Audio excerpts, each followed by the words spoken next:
আজকে খুব সৌভাগ্যবশত আজকে এই মায়ের বাড়িতে আসতে পেরেছি, আমরা সবাই মিলে উপস্থিত হতে পেরেছি। রবীন্দ্রনাথের এই যে আশীর্বাদের যে ধারা বইছে, তার মধ্যে এইটুকু সুযোগ পেলাম আজকে সেখানেতে একটু পার্টিসিপেট করার।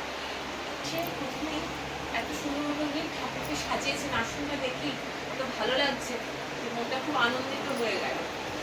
আর আজকে বলছেন যে প্রত্যেকটা মানুষের বাড়িতে বাড়িতে গিয়ে বিশেষ করে আমাদের যে ছোটরা বলছেন যে ছোটদেরকে আগে এগিয়ে দিতে, কারণ বলছেন যে ওরা যখন প্রশ্ন করে আমাদেরকে ইষ্টবিধি কেন করব, প্রার্থনা কেন করব, নিরামিষ কেন খাবো, ঠাকুর কোন বাড়িটার বিশ্লেষণ কেন বলেছেন, এই যে তাদের যে আকুতি, তাদের যে এই যে ইচ্ছাটা, কখনো কখনো বড় হয়ে আমরা চেষ্টা করি কি তাদের দমিয়ে দেওয়া, সেই কথাটার যথাযথ উত্তর আমরা দিই না। কিন্তু আমরা বলি ইষ্টবিধি করবি না মানে ইষ্টবিধি কর, ইষ্টবিধি করতে হয় করবি, প্রার্থনা করবি করতে হয় করবি, কিন্তু আমরা বুঝিয়ে বলি না যে ইষ্টবিধি কেন করব, প্রার্থনা কেন করব।